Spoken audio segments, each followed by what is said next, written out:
navn er Glaso, opprinnelig fra Stavanger, bor i Kristiansand med mine 3 barn og kone. Nå er det sånn at jeg har vært i finansbransjen i 25 år, stort sett jobbet mot å skape verdier for aksjonærer og kunder hele veien. Når jeg da i 2015 kom på denne ideen med Blockbonds, hvor man kunne utnytte den teknologien til fordel for de menneskene som trenger det mer enn det kanskje meg og deg trenger, ga meg en enorm boost.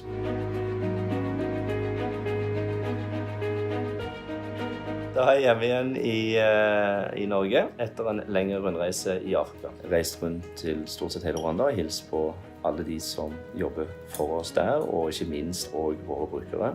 Det er ufattelig motiverende å se hva det faktisk betyr for disse menneskene å kunne bruke det verktøyet som vi har, og hvordan det faktisk forenkler hverdagen deres. Det er godt å være hjemme. Sånn? Det som driver meg er jo faktisk å kunne bidra til at de 2 milliarder menneskene som i dag er utenfor det finansielle systemet, faktisk kan bli en del av det, nettopp fordi at vi har løst et problem som alle tidligere har vært løst før. Why is it so that the people living in the poorest countries in the world are the ones paying the highest fees on financial transactions? Why is it so that the people have to pay 25% to remit their hard-earned money only because there is no other alternative? Using these expensive channels like Western Unions and others, while me and you can do this completely cost-free. To me, this doesn't make any sense. SPENN is a mobile bank application, similar to Venmo and Vipps, but with a key difference: without the need to have a bank account, which is quite key when the population in Africa, only 20% of these has a bank account. Our mission is to contribute to financial inclusion. Today, there is 2 billion people living outside the financial system. This is exactly what we have solved by utilizing the blockchain technology. By utilizing this technology, we can provide everyone with a bank account, completely cost-free, and at the same time provide them products like savings accounts, deposit account, transferring money, depositing money, request money, pay bills, and many other features completely cost-free.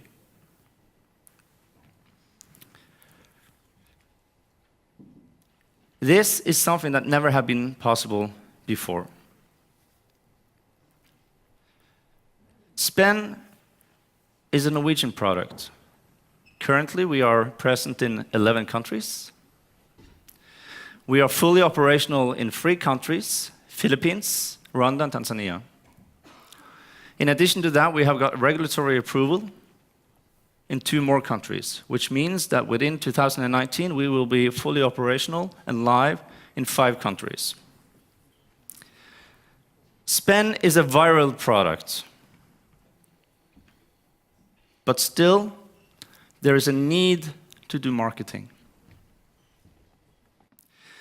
And like James from Equity Bank was saying earlier today, the need of having a distribution is key. For us to build trust into our own system, it's crucial that the people in a very easy way can access their cash. Money that they have deposited into a system, they need to be able to reach that money, and it needs to be easy to deposit the money as well. What we are doing is empowering the people. And it boils down to employment and dignity. Because what we do is that everyone, every SPENN user can become an ambassador. And becoming an ambassador, we are paying them to onboard other users. In other words, for a store owner that is using SPENN, next time there comes in a new customer, he would say, well, I want you to pay with Kenyan shilling but using SPENN, like we would do with VIPs. And the user would ask questions, what is this, and so on and so on. But now when he onboard this customer, he make $1 more that one time. If you do this 80 times a month, he makes more money than his average salary.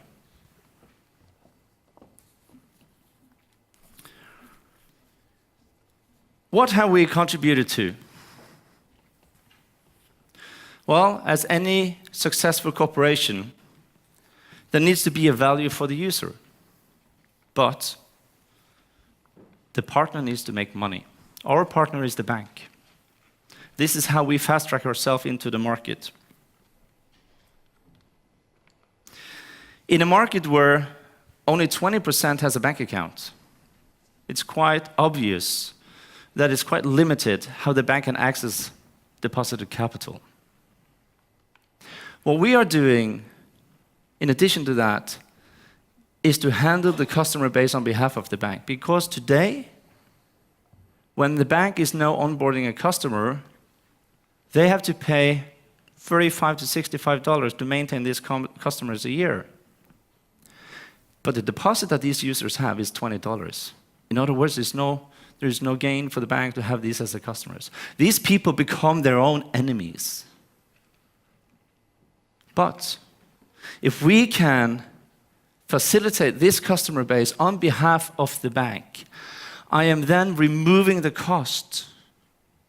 Now this becomes very interesting for the bank because we are turning a cost to become an income.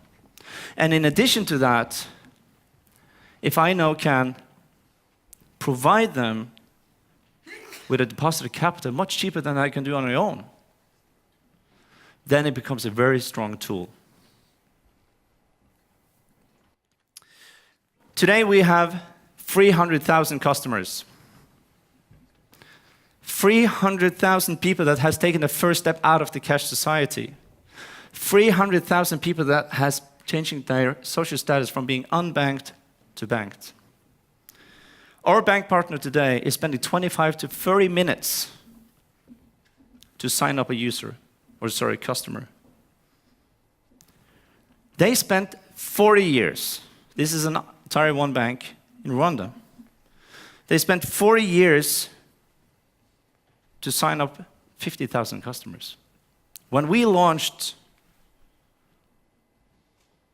we gave them 150,000 customers in 60 days. If you do the math, the bank saved 75,000 working hours by entering into our tool.